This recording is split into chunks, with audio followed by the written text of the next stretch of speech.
அஸ்ஸலாமு அலைக்கும் வரஹ்மத்துல்லாஹி வபரகாத்துஹு.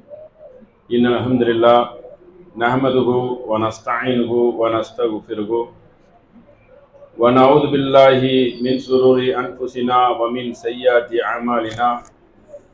மை யஹ்திஹில்லாஹு ஃபலா முதில்ல லஹு வ மை யுத்லில் ஃபலா ஹாதிய லஹு. வ அஷ்ஹது அல்லா இலாஹ இல்லல்லாஹு வஹ்தஹு லா ஷரீக லஹு வ அஷ்ஹது அன்ன முஹம்மதன் அப்துஹு வ ரசூலுஹு அம்மா பஅத். கண்ணியத்துக்குரிய எல்லாம் அல்ல அல்லாஹ்வின் நல்லடியார்களே, அன்புக்குரிய சகோதர சகோதரிகளே, குர்ஆனுக்கு ஹதீஸ் முரண்படுமா என்ற செய்தியை நாம் அறிய இருக்கிறோம். நேற்று வரை குர்ஆனின் வரலாற்று சான்றுகளை அறிந்தோம். இதுவும் அதில் ஒரு அங்க மாதிரி தான். ஏனென்றால் நம்ம சமுதாய மக்கள் மதுஹப் என்ற அடிப்படையில் ஷாஃபி என்றும் ஹனபி என்றும் மாலிக் என்றும் ஹம்பல் என்றும் தரிகா என்றும் தட்டு என்றும் தகுடு என்றும் அஹ்லே ஹதீஸ் என்றும் சலபு சாலீன்களை பின்பற்றுகிறோம் என்ற பெயரிலையும் பல பிரிவுகளாக இருப்பதற்கு அவர்கள் பயன்படுத்தக்கூடிய செய்தி என்னவென்றால், ஹதீஸில் இருந்துதான் சில ஆதாரங்களை வைப்பார்கள், சில ஆதாரமற்ற செய்திகளை வலுவாக நம்புவார்கள். அதனால் நாம் இதை பற்றி ஒரு தெளிவுரை பெற்றுக்கொண்டால் நம்முடைய நன்மைகளை ஈமான்களை அதிகரித்து கொள்வதற்கு ஒரு உத்வேகமாக இருக்கும். இன்னும் சொல்ல போறாந்தால் மார்க்க ரீதியாக சிந்திப்பதற்கு அதிகமான வலுவாக இருக்கும். அந்த மாதிரி ஒரு செய்தியை தான் நாம் அறிய இருக்கிறோம். இந்த ஹதீஸை பற்றி நாம் அறிவதற்கு முன்னால் அல்லாஹ் பொதுவாக எப்படி ஒரு செய்தியை நம்பணும், எப்படி ஒரு அலசி ஆராயணும் என்பதை நமக்கு சில வசனங்கள் மூலியமாக எடுத்துரைக்கிறான். அப்படிப்பட்ட சில வசனங்களை பார்த்துட்டு சில ஆதாரமற்ற ஹதீசுகளை பார்க்கணும் சொல்லணும் என்ற நோக்கம் அல்ல. அப்படிப்பட்ட செய்திகள் அதிகமாக இருக்கிறது. அதே போல அதிகமான ஹதீஸ் கிருதயங்களும் இருக்கிறது, நூல்களும். அப்ப அந்த மாதிரி ஒரு நம்பிக்கையை நாம் விதைத்து விடக் கூடாது என்ற ஒரு நல்ல நோக்கத்துக்காக, நம்முடைய அறிவு மழுங்கி பேரக்கூடாது என்ற காரணத்துக்காகவும் நம்முடைய நன்மையும் லாஸ் ஆயிரும். நபி சொல்லாத ஒன்றை நம்ம செய்தால் நமக்கு எப்படி நன்மை கிடைக்கும்? கிடைக்காது. அந்த அடிப்படையில் முதல்ல குர்ஆன் வசனத்தை, சில வசனங்களை நாம் அறிய இருக்கிறோம். அதுல 7:3 ஒரு வசனம் இருக்குது. இந்த வசனத்தை தான் குர்ஆன் மட்டும் போதும் என்று சொல்லக்கூடியவர்கள் இதை தான் மேற்கோள் காட்டுவார்கள். அராப் சூராவில் 7வது சூராவில் 3வது வசனம், இத்தபியு மா உன்சில இலைக்கும் மிர் ரப்பிக்கும், உங்கள் இறைவனிடமிருந்து அருளப்பட்டதை நீங்கள் பின்பற்றுங்கள். இதை மட்டும் எடுத்துக்கிடுவாங்க, இந்த துணுக்க மட்டும். அல்லாஹ்விடம் அருளப்பட்டது என்னது? திருக்குர்ஆன். அதை தானே நாங்க பின்பற்றுறோம் அப்படின்னு சொல்லி எடுப்பாங்க. அதெல்லாம் ஹதீஸ் சொல்லச்சல நான் உங்களுக்கு விளக்கிக்கிறேன். இதுல உள்ளதை மட்டும் நீங்க என்ன செய்யுங்க, கொஞ்சம் சிந்திச்சுக்கிறீங்க. வலா தத்தபியு மின் தூனிஹி அவுலியா கலீலன் மா தக்கரூன், அவனை விடுத்து மற்றவர்களை நீங்கள் பொறுப்பாளராக ஆக்காதீர்கள். இதுதான் கவனம். அதாவது அல்லாவை தவிர மற்றவரை பொறுப்பாளராக ஆக்காதீர்கள்னு அர்த்தம் என்ன தெரியுமா? தூதரை கூட ஆக்கக்கூடாது. குர்ஆன்ல எல்லாம் வந்துட்டுல அப்படின்னு சொல்லி ஒரு வழிகட்ட கூட்டம் இருக்கிறது, தெரியல. ஆனா குர்ஆனுங்கிறது இந்த ஒரு வசனம் மட்டுமா? குர்ஆனுங்கிறது ஒரே ஒரு வசனத்தை வைத்து யாராவது உலகத்துல ஒரு புஸ்தகம் படிக்கிறதுல ஒரு வசனத்தை வைத்து தீர்மானிப்பார்களா? தீர்மானிக்க மாட்டாங்க. வழிகேடர்கள் தான் தீர்மானிப்பார்கள். அப்போ நிறைய வசனங்கள்ல என்ன இருக்கு? இத்தபி மா உன்சில இலைக்கும் ரப்பிக்குங்கிற மட்டும் வராது, அத்தீஉல்லாஹ வ அத்தீஉ ரசூலுங்கிறது வரும். அதெல்லாம் விட்டுருவாங்க. அப்ப இந்த வசனத்தை நீங்கள் கவனத்தில் வைத்துக் கொள்ளணும். அல்லாஹுவை தவிர மற்றவர்களை பொறுப்பாளராக ஆக்கக்கூடாது. அப்ப என்ன செய்யக்கூடாது? சாபி, ஹம்பலி, மாலிக்கு அப்படின்னு சொல்லி மற்றவர்களை பொறுப்பாளராக கூடாது. மற்ற யார் எந்த வசனம் சொன்னாலும் குர்ஆனில் இருக்கிறதை சொல்லி இருக்கிறார்களா, என்றுதான் பார்த்து கொள்ளணும். இது ஒரு செய்தி. அடுத்த ஒரு வசனத்தை பாருங்க. வல்லதீன இதா துக்கிரு பி ஆயாத்தி ரப்பிஹும் லம் யுஹிரு அலைஹா சும்மன் உம்மியானா. இது நம்ம அடிக்கடி கேள்விப்பட்ட வசனம் தான். 25வது சூறால வரும். நம்பிக்கை கொண்ட மக்களே, உங்களுக்கு இறைவனின் வசனங்களை அறிவுறுத்தப்பட்டால், கூறப்பட்டால், அதில் அவர்கள் எப்படி எப்படி இருப்பார்கள் என்றால், லம் யுஹிரு அலைஹா சும்மன் உம்மியானா, குருடர்களாகவும் செவுடர்களாகவும் இருக்க மாட்டார்கள். மாறாக என்ன செய்வார்கள்? சிந்திப்பார்கள்.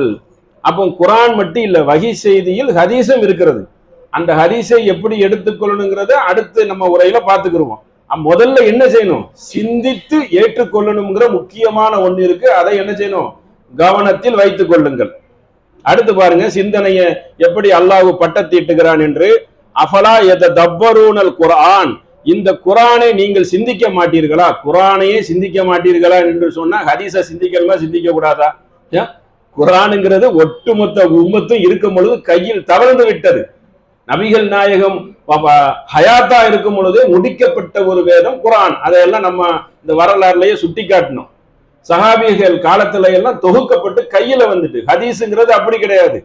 ஹிஜ்ரி கிட்டத்தட்ட 100, 150, 200 அப்படிப்பட்ட ஆண்டுகளில் தான் ஹதீஸ் உருவாக்கப்பட்டது, தொகுக்கப்பட்டது. அதெல்லாம் அந்த வருஷத்தோட உங்களுக்கு என்ன செய்வேன்? ஹதீஸை சொல்லும் பொழுது சுட்டி காட்டுகிறேன். அப்ப குரானை என்ன செய்யணும்? சிந்தித்து நீங்க பாத்துக்கிறீங்கன்னு அல்லாஹ் நமக்கு என்ன செய்யறான்? சொல்லுகிறான். அதுபோக அம் அலா குலுபில் அக்ஃபாலுஹா, உங்கள் உள்ளத்தில் பூட்டு போடப்பட்டுகிறதா? சிந்திக்க மாட்டீர்களா அப்படின்னு 47, 24வது வசனத்தில் சுட்டி காட்டுகிறான். அப்ப என்ன சொல்லுகிறான்? சிந்திங்க, ஏன் மூடராக இருக்கிறீங்க? சிந்தித்து ஏற்றுக்கொள்ளுங்கள் அப்படிங்கிற ஒரு வசனத்தை சொல்லுகிறான். அதுபோக மா தல்ல சாஹிபுக்கும் வமா கவா, உங்கள் தோழர் யார்? முகமது நபியை பார்த்து அல்லாஹ் சொல்றான், அவர்கள் வழிகேடர் இல்லை, வழி கெடவும் இல்லை. வமா யன்திகு அனில் ஹவா, அவர் எதை தெரியுமா கடைபிடிக்கிறார்? வஹி செய்தியை தான் கடைபிடிக்கிறார். சும்மா வழிகேடான செய்தியை அவர் கடைபிடிக்கவில்லை. இன்ஹுவ இல்லா வஹியும் யூஹா வஅல்லமஹு ஷதீதுல் குவா, அதாவது மன இச்சைப்படி உங்கள் தோழர் முகமது பேச மாட்டார். மன இச்சைப்படி என்ன செய்ய மாட்டார்? பேச மாட்டார், அறிவிக்கப்பட்ட செய்தியை தவிர. அப்ப மன இச்சைப்படி பேசுவாங்கன்னா எப்படி இருக்கும்? அப்படிப்பட்ட ஹதீஸை நான் சுட்டி காட்டுவேன். இதெல்லாம் நபிகள் நாயகம் பேசுவாங்க. அப்படிப்பட்ட ஆச்சரியத்துக்குரிய ஹதீஸுகள் எல்லாம் இருக்கிறது. வியப்புத்தக்க ஹதீஸுகள், அதாவது ஆதாரமற்ற ஹதீஸுகள். இதெல்லாம் ஒரு காலம் நபி என்ன செய்ய மாட்டாங்க? சொல்லியிருக்க மாட்டார்கள். குரான் வசனத்துக்கு நேர் எதிராக மோதும் எண்ணக்கூடிய வசனங்களை உங்களுக்கு நான் அப்படிப்பட்ட ஹதீஸை சொல்லும் பொழுதே உங்களுக்கு தெரிஞ்சிடும். அப்போ எந்த மாதிரி நபிகள் நாயகத்துக்கு அல்லாஹ் அங்கீகாரம் கொடுக்கிறான்? பேசுனா வஹியை தான் பேசுவாங்க, வழிகேடான வார்த்தையை பேச மாட்டாங்க. வழிகேடவும் இல்லை அவர்கள் அப்படின்னு சொல்லி அவங்களுக்கு 53வது சூறாவில் 1, 2, 3 வரைக்கும் அங்கீகாரம் கொடுக்கிறான், நற்சான்று கொடுக்கிறான். இதை கவனத்தில் வைத்துக் கொள்ளணும். அதுபோக 4:82 குரானை பத்தி அல்லாஹ் எப்படி சொல்லி காட்டுகிறான்னு பாருங்க. அஃபலா யததப்பரூனல் குர்ஆன், இந்த குரானை நீங்கள் சிந்திக்க மாட்டீர்களா? மறுபடியும் கேள்விக்குறி போடுறது. அதை சொல்லி போட்டு அல்லாஹ் சொல்லுகிறான், வலவுக்கான மின் இந்தி கைரில்லாஹி லவஜது ஃபீ இக்திலாஃபன் கஸீரா. இதை முன்பு கூட நம்ம சுட்டி காட்டணும். அப்போ அல்லாஹ் அல்லாதவர்களிடம் இருந்து வந்திருந்தால் அதில் இக்திலாஃபன், முரண்பாடுகள் அதிகமாக இருக்கும். முரண்பாடு இல்லாம தந்திருக்க. முரண்பாடோட ஒரு நபி பேசுவாங்களா? முரண்பாடான ஹதீஸுகள் இருக்கிறது. ஹதீஸே நிராகரிச்சிடும். அப்ப முரண்பாடு செய்தி வந்தாலே நம்ம என்ன செய்யணும்? டவுட் கொள்ளணும். முரண்பாடானதை ஹதீஸ் நாளையிலேருந்து அந்த வரிசைப்படி உங்களுக்கு சொல்லுவேன்ல, அதுல நீங்க தெரிந்து கொள்ளலாம். அப்ப முரண்பாடுங்கிறது இருக்கக்கூடாது. அதை கவனத்தில் வைத்துக் கொள்ள வேண்டும். லவ் ஏத்திகில் பாத்தில மின் பைனையை தைஹி வலா மின் ஹல்ஃபிகி, இவர் முன்னும் பின்னும் இந்த குரானில் தவறு வராது.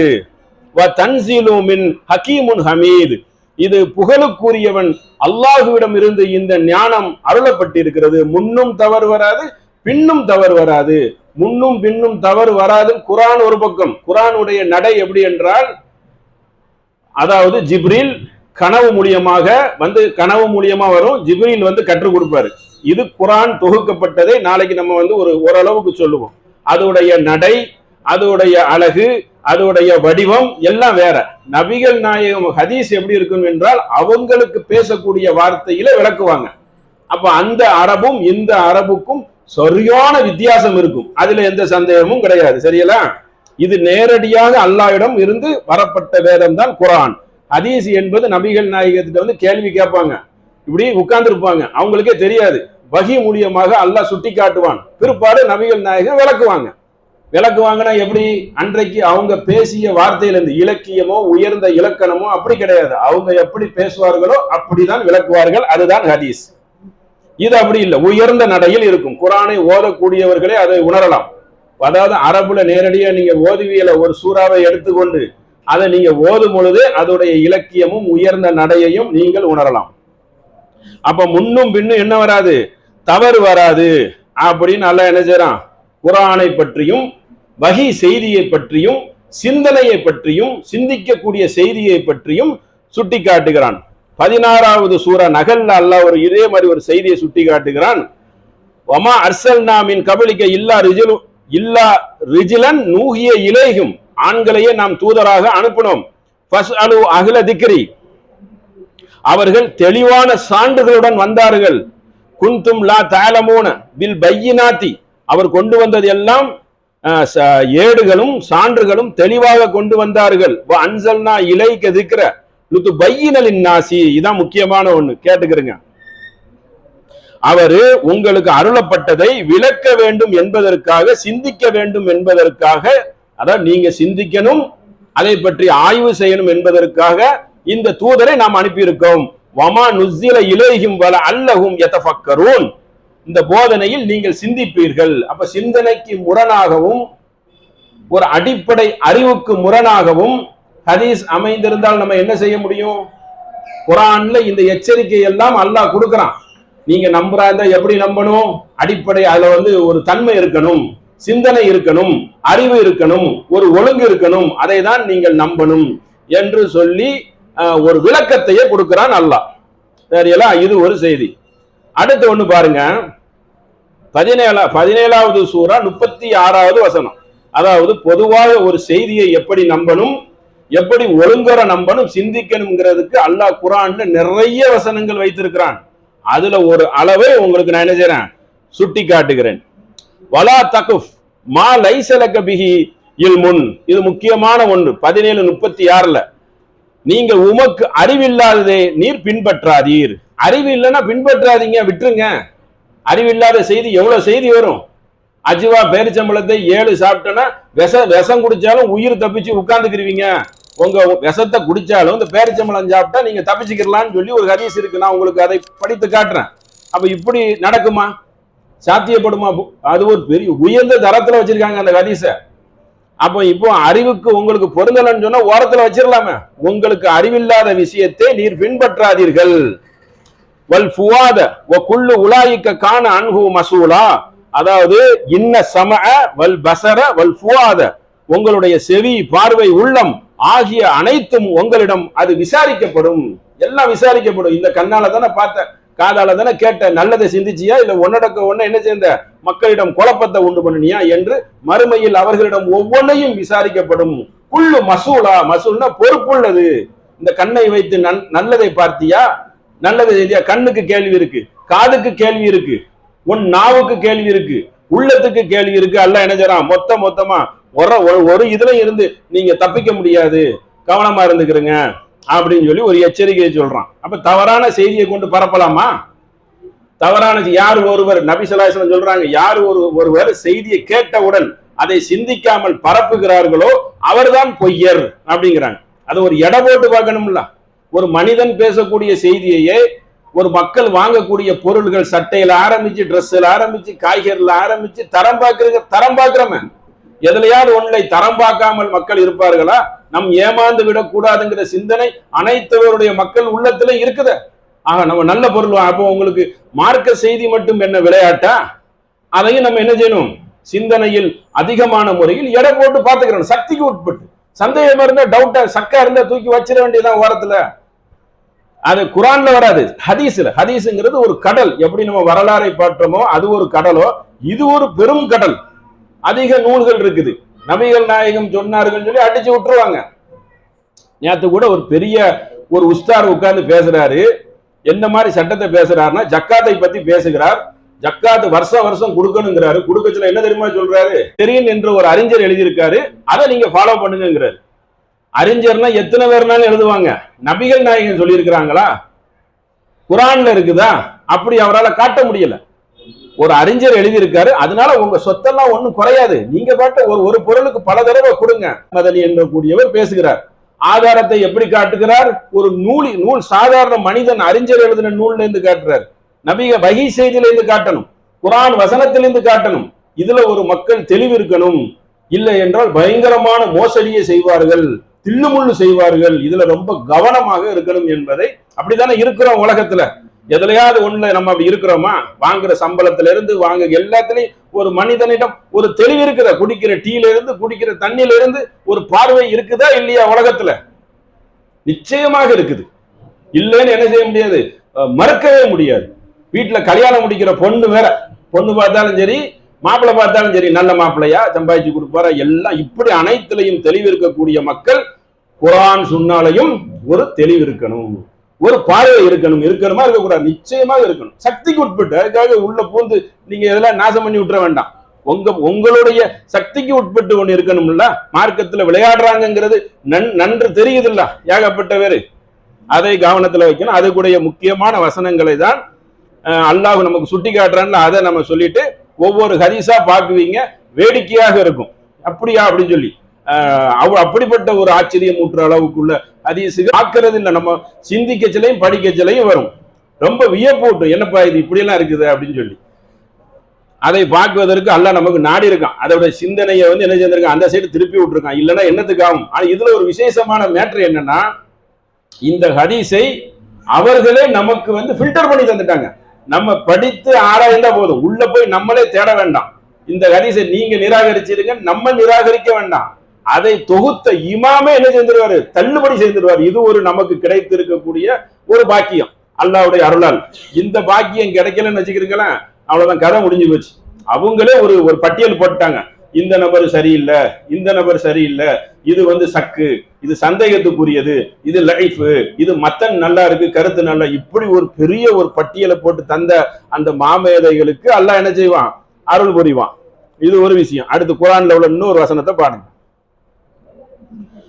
வமா யத்தபியு அக்ஸருஹும் இல்லா லன்ன இன்ன லன்ன லா யுக்னிய மினல் ஹக்கி ஷையா. அதிகமான மக்கள் ஊகத்தை பின்பற்றுகிறார்கள். நல்ல கவனமா கேட்டுக்கிறீங்க, ஊகத்தை பின்பற்ற கூடாதான். இன்னல்லாஹ அலீமுன் பிமா யஃஅலுன். ஊகம் ஒருபொழுதும் உண்மையாகாது. ஊகத்தை எப்படி பின்பற்றுற? பேரிச்சம்பளம் சாப்பிட்டா நீ விஷத்தை குடிச்சா விஷத்தை பேரிச்சம்பளம் முறிச்சிருங்கிறது ஊகமா திட்டவட்டமான உண்மையா? உதாரணத்துக்கு பேரிச்சம்பளம் நிறைய ஹதீஸ் வச்சிருக்கிறோம். இது திட்டவட்டமா? ஒரு செக் பண்ணி பார்த்துருங்க. 7 பேரிச்சம்பளம் சாப்பிட்டு ஒரு பாட்டில் விஷத்தை குடித்தால் அந்த பேரிச்சம்பளம் ஏதோ ஒரு சின்ன நன்மை இருக்கும், பேரிச்சம்பளத்தினால ஒரு சத்து இருக்குது. ஆனா ஒருத்தர் சாவ கிடக்கிறவனே தூக்கி உட்கார வச்சிருமா? இது ஒரு விளையாட்டா இல்லையா? அப்ப இதை பத்தி என்ன ஐடியாக்கு இருக்கிறீங்க? அப்படி இருக்கீங்கன்னு ஹதீஸே இருக்குது. ஒரு ஹதீஸ் எல்லாம் சுட்டி காட்டுவேன் எப்படி நம்பணுங்கிறதுக்கு ஹதீஸ் ஆதாரங்களே இருக்கிறது. அப்ப என்ன இருக்குது? ஊகத்தை நீங்கள் பின்பற்றாதீர்கள், ஊகம் ஒருபொழுதும் உண்மையாகாது என்று அல்லாஹ் நமக்கு என்ன செய்றான்? 10:36 யூனுஸ் சூரால என்ன செய்றான்? இதை சுட்டி காட்டுகிறான். அதுபோக இன்னும் என்ன இருக்குது? இதை ஒரு சில வசனங்களை பார்த்து விட்டு, இது முக்கியமான சாப்டர், அதனால இது நமக்கு தேவையான ஒண்ணு. இன்ஷா அல்லாஹ் இதை பற்றி நாளைக்கு என்ன செய்யலாம், இன்னும் அதிகமா தெரிஞ்சுக்கலாம். அஸ்ஸலாமு அலைக்கும்.